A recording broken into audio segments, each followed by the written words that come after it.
Welcome to the Pacific Research Institute podcast. I'm your host, Rowena Itchon. Our guest in this episode is Connie Conway, currently a member of the California Community College's Board of Governors. She was also former Assembly Republican leader from 2010 to 2014, which makes her the longest-serving Republican leader in the term limits era. While in the Assembly, she represented Tulare County and was a Tulare County Supervisor from 2000 to 2008. My colleague Tim Anaya, PRI's Director of Communications, sat down with Connie Conway for a conversation on a wide range of California issues: water storage, the gas tax, and poverty in the state. Thanks for joining us. Well, Connie Conway, welcome to PRI's podcast. We're so glad to have the opportunity to get the band together a little bit this afternoon. Oh, thanks so much. I'm so happy to be here. We're glad you're here in the midst of the legislative silly season, which I'm sure you do not miss 1 minute of. There's a lot of things I miss, but the silliness and even the nastiness I do. We want to go through the hot topics that are keeping us entertained these days in Sacramento. So one, and a big one for PRI, is single payer. It's the hottest issue for all the Democrats running for office. It's really kind of a proxy war. You know, this is a kind of bill that back in the day would never have seen the light of day, but now everyone's looking over their left shoulder for the next primary election. Back in our time, healthcare was a big issue when Obamacare was being implemented, and you led the way demanding accountability with how Covered California was being set up, and you proposed a whole bunch of free market healthcare reforms when you were leader. So what are your thoughts on this crazy battle over single payer this year? Oh my goodness, if you can't stop the flood, maybe you can stem the tide. That's how I feel about back in the day when we were discussing these issues, the Obamacare and all that you just mentioned. Life is so interesting. I look at this and I think it's funny that they're looking over their left shoulder, Tim. What can I say? I understand on one hand, I believe the altruistic goal, but how we're going about this, bottom line, it could be the greatest program in the world. We can't afford it. The taxpayers, just like they could not afford Obamacare, no matter what anybody says. A few could. The majority that were paying for the changes with Obamacare could not afford it. It gets down to a taxpayer issue, and every time I listen to the folks that I believe think that they're sincere, we got to do this, it's going to be great. No one ever mentions how do you pay for this. And interestingly enough to me, the progressives, if you will, you are right. Number one topic, very hot on this, but this progressive versus not as progressive, which you're all still progressive, is so captivating. And I say that halfway with tongue in cheek. I mean, I like a good food fight like the next guy, but there's people's lives at stake here. And financially, it just makes no sense. I often, as you know, we used to question what are people's priorities? Because the people that are making these proposals and that have a vote and have a say, somehow there's a big disconnect of what the priorities are for the people they represent, and that's taxpayers. And I think the scary thing now is back in the day, these bills would be introduced, but they wouldn't go anywhere. And now these things are becoming law. And that's the scary thing. We'd laugh about crazy things like food stamps for drug felons or condoms for convicts. How many, little missives did we put out on that? That's nothing compared to what they're doing today. Yeah. Where's the Appropriations Committee when you need them? Where all good bills go to die because we can't afford what's being proposed. As always, it's the, one bite at a time that you end up with a mess. If there's no serious plan, if there's no flow of information, it's this guy's bill and that guy's bill, and I'm going to outdo you with my bill. Who's keeping track of all this madness? I'm not sure. So one of the things, too, that has been a hallmark this whole time, but now the legislature trying to tell people how to live their lives. And the latest one we're seeing is this crazy bill to outlaw the sale of gas-powered cars in California by 2040. One of my colleagues wrote a column about it, called it a farce right out of The Onion, except then he remembered it's California and its actual reality. So what are your thoughts on this bill and the trend of Sacramento to really try to dictate how people live their life, raise their kids, etc. This Jules Verne scenario or phase of the legislature's in is just, it's amazing to me. I mean, didn't they try this with lawnmowers? And to do that, they just like give everybody a battery powered lawnmower. Of course, then you have to have a long cord and you have to have an outlet and all of that. Are we going to give everybody a car? And who's paying that bill? I think we're all good stewards of the earth. We try to be. I'm the first one that says, when you live in a glass house, don't throw the rock. I want to be able to live my life with the freedoms guaranteed by the Constitution of the United States. Now, I know the Constitution doesn't say that I can drive any kind of vehicle I want. They weren't thinking about that in those days. But I think it's inherent in our Constitution and in our rights that we have. Why does someone else get to tell me what kind of car I drive? As you know, I live in the Central Valley. I understand north and south, you want smaller cars. You want more fuel efficient cars. People spend a lot of time in their car. Where I live in the Central Valley, I hear people say, oh my God, the traffic was so bad. Yeah, it took me 10 minutes to get clear across town in my pickup truck. But you know, they've earned the right to drive that pickup truck. And it's useful. Where we live, you need that type of vehicle. I can't envision a fuel-less pickup truck being efficient or getting you anywhere or helping you move things. I don't know. Maybe I'm an old fuddy-duddy. Give me a break. You guys don't need to legislate, and I don't think we need to legislate anything. But people do their own adult behavior at their own place. Okay, you do what you're going to do, but this is ridiculous. I mean, are we even meeting the standards that we keep putting back these standards for efficiencies and, by the cutoff is 2020. Well, okay, we're going to give ourselves a little more time because that looks like it's not working out. So it reminds me of our friend Brian Jones always had those commentaries, "Are you kidding me?" You've got to be kidding me. Yes, he had a point there. Well, as I like to say, you can't make this stuff up. Yes.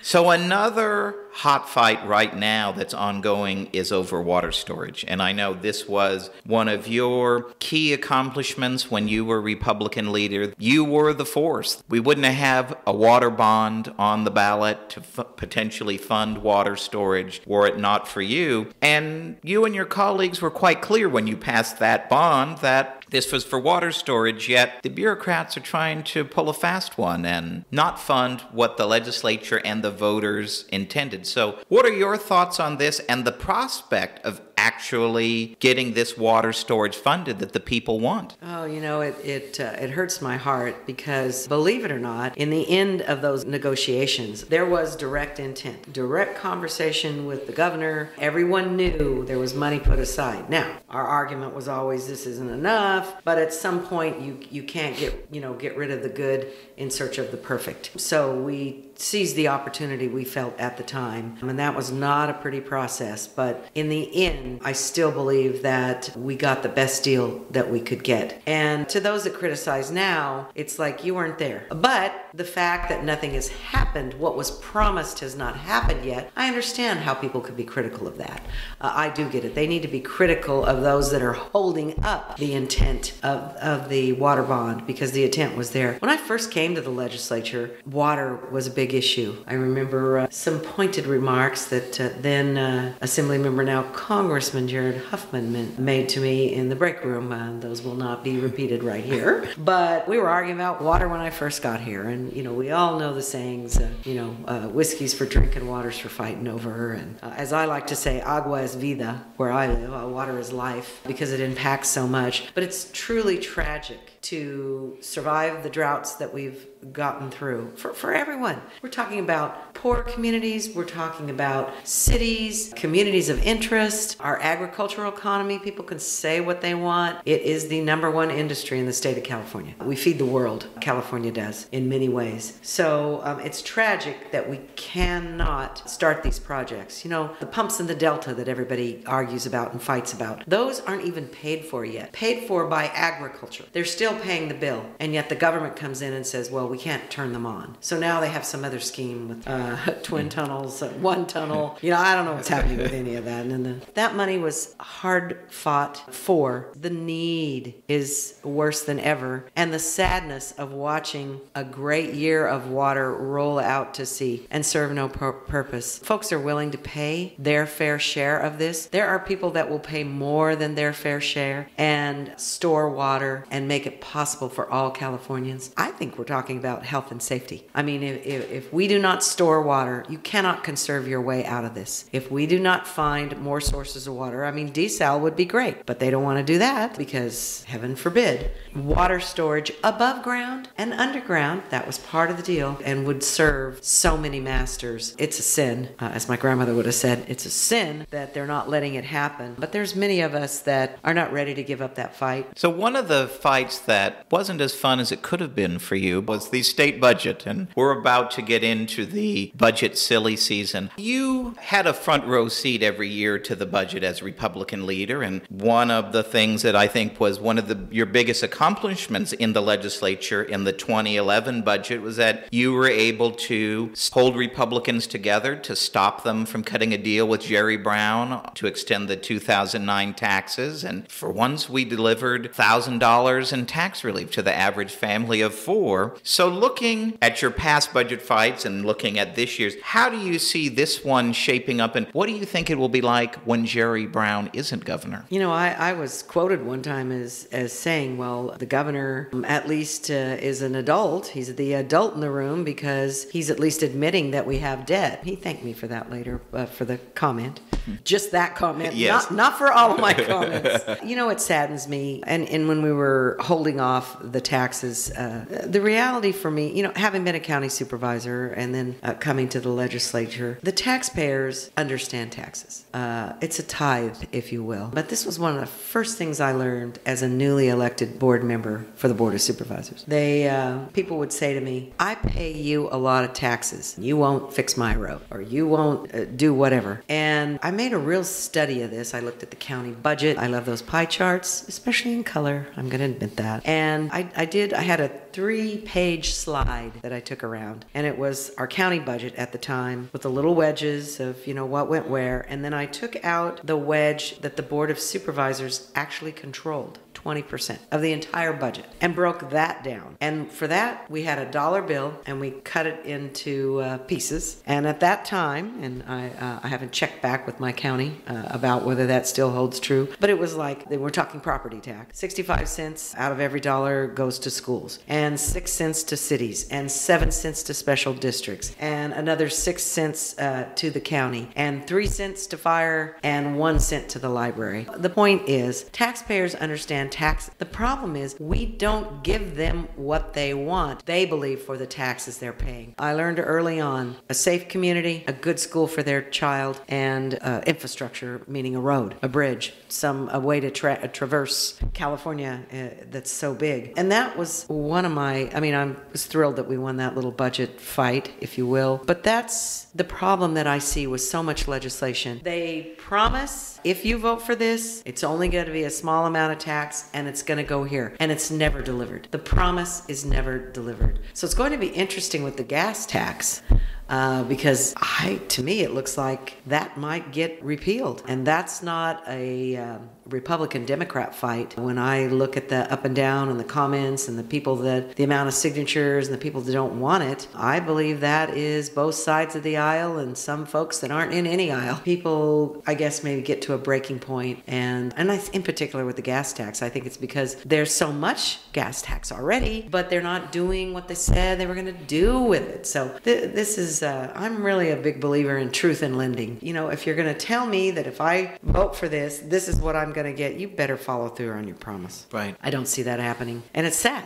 It's real. I'm sad for Californians. They fund everything that the government does. And as I'm fond of telling people, I sound like I'm preaching. Whether it's a federal tax or a state tax, county tax or a city tax, special district tax, because we pay into hospital districts, we pay into water districts, we do all these things. All of that, it comes from one place. And that you, the taxpayer, it's coming out of your pocket. And at some point, there may not be enough taxpayers left to foot the bill for a lot of this nonsense that the state of California seems to think is important. So on the gas tax, that'll probably be the hottest issue on the ballot this fall if they get all the signatures, which by all accounts seem they will. We're seeing now the spending lobby in Sacramento are running around with the sky is falling if we repeal these taxes, and they're trying to get the money out the door and have politically popular projects funded across the state. I think we showed you can actually fund transportation without raising taxes. Yeah, well, it's a question of priorities. Get your priorities straight. But yes, you're exactly right. And while I understand that, I mean, these monies, the gas tax passed, and they're programming the money ahead. And I understand that. I mean, have you driven down Highway 99, especially down to where I live? Although great progress has been made, I will say that. Back when I was a county supervisor working with the California Partnership at the San Joaquin Valley, Sonny Wright McPeak was the Secretary of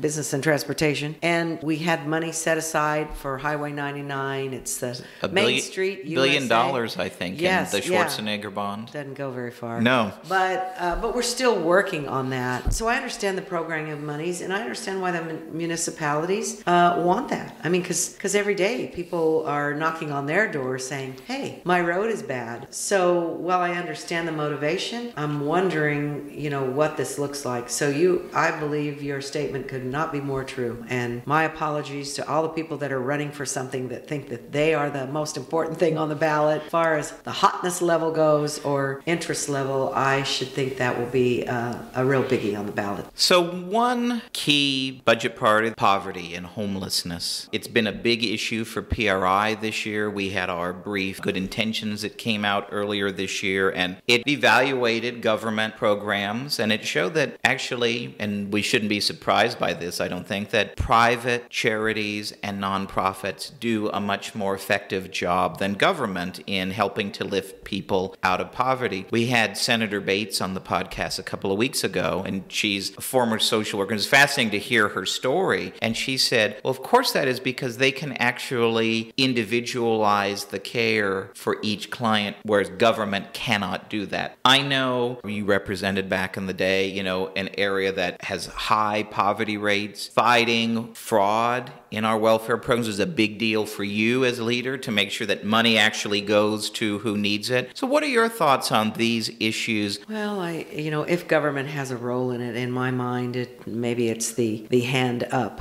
rather than a hand out. But I've worked for a couple of nonprofits in my life. When you live this long, you've had a lot of jobs. And I had this conversation with the governor, both governors, if you will, many times, the two governors I work with. And I'm not faulting the government employees. They are employees. They come at 8, they leave at 5, they have specified, got to take your lunch here, got to take your break there.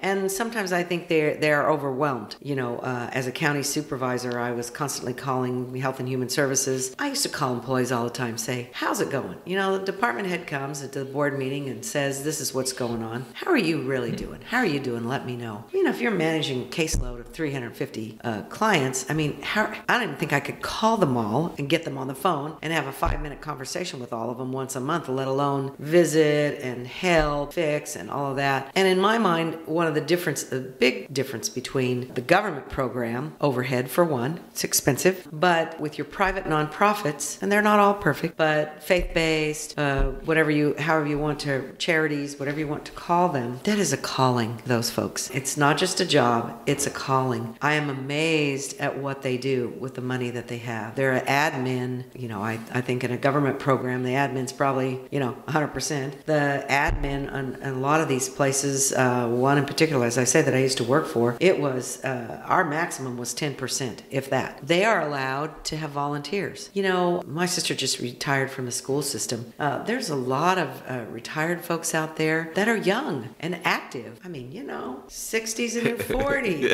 Okay, I wish I was looking at that. 80s the new 60. These are people that really care about their community, are invested in the community. But in a government-run program, you can't have volunteers. You can't have retired teachers come in and volunteer or help or work in your program. In a shelter, they would love to have that. They appreciate donations and volunteers. And so to me, they're almost two different different animals. I realize that government funding helps the private nonprofits and is part of their budgeting, and foundations and certainly those kind of things. But, I guess I repeated it too many times to the governor, because at one point, I can't remember what we were talking about. He said, "Oh, yeah, Connie, I know you like those nonprofits. You like those faith-based, you like that charity stuff." I said, "I do. I'm a believer." But I think, as your report showed, and as if the facts are there, I think the proof is right there. You can look and see how many people we reach, how many people we help through those type of programs. Not discounting that government could play a role. I just wish the burden wasn't all on government for that.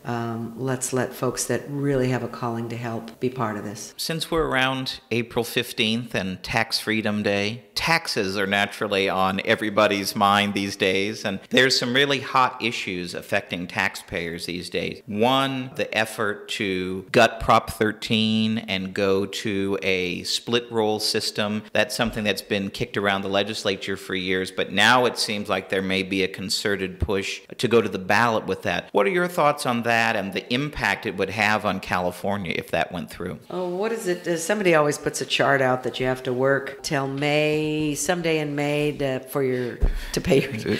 all that money goes straight to taxes. That's got to be getting longer and longer. And I thought it was funny on tax day. So it was the 15th, but that was a Sunday, and Monday was a D.C. holiday. And so it's going to be the 16th, and then the computers all... Yes. It's going to be on the 17th, and the computers went down. But how did you know that? I was hearing on the 18th, they were announcing it, but it was already too late. Wasn't I supposed to pay on the 17th? Yes. I don't know. I'm sure they'd come after you if you didn't. Yeah. And the 23rd is Tax Freedom Day for California. It's different for every state. We'll have to celebrate big on the 23rd. The Prop 13 was put there for a reason. It's the only thing I think that's allowed some seniors and some folks in California to actually stay in their home. There's so many catchphrases for it. It's the nose under the tent, the little edge that rips the seam apart. Whatever all those trite sayings are, it's true. And you and I know that because of our experience sitting over there in the Capitol. But I think people realize that too. I can't imagine that going down without a fight. But, absolute power corrupts absolutely. Not my quote, somebody else's, and I probably said it wrong. But if the intent is there and there's enough people that in power that have the intention to do it, I'm very worried about that. I'm worried because we've seen a lot of folks leave California, and I know the people will say, "Oh, our population is steady." And I repeated to someone the other day, yeah, every time one productive guy leaves, two guys that are non-productive move in to take his spot. I do worry about that we're going to be forcing folks again out of California. It's beautiful here. We all love it. We understand no place is perfect, but it seems like we are doing everything we can to drive people out of California. Who does that? Why would they do that? So another of those issues that you could probably put in the absolute power category is an issue that I know you're quite interested in, but it may come across as being kind of in the weeds for most taxpayers, and that was the dead of night, last-minute changes to the Board of Equalization last year and the powers that they have. And really, people don't understand the ability they had to make their voices heard under the old way. What are your thoughts on those sweeping changes that they're still kind of making it up as they go along, and the other kind of issues? There's a lot of problems at BOE, the whole culture over there. It's a constitutional office, been in place since the late 1800s,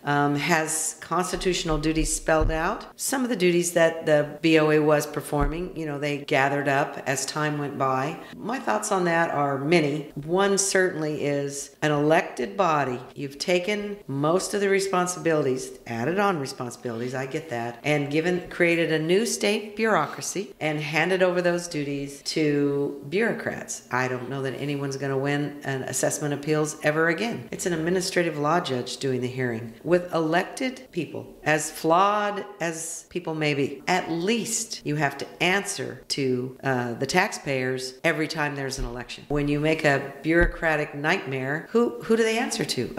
Who's responsible for that? I think people would say that maybe about CARB, about other things where it's not an elected, at least you have a chance. every few years to make your wishes known. So they decimated the agency. They couldn't take away the constitutional duties. And it's so funny that you say that because, no one can really tell me today exactly. They have a good idea of what they did, but they're trying to do more. It's now what's left of its budget is up for grabs. BOE works closely with the assessors from every county. Their jobs are integral in many ways. It's amazing to me. But this the way that was done is horrific and totally not fair. If you want to look at agencies that need to be revamped, one guy's accused of some furniture gate, and this woman was accused of parking gate, having employees park. Like I said, no one's perfect, but wow, can we look at the California State Legislature? Have we had a few problems there?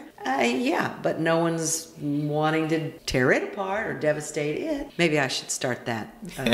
Maybe that'll be my next cause, Tim. I don't know. But whether the changes are good or bad remains to be seen. It's the process that's, when there's no light, bad things can happen. So no transparency, totally under cover of darkness. And for that, it was a tragedy. So all of these problems that we've been talking about might drive us to drink.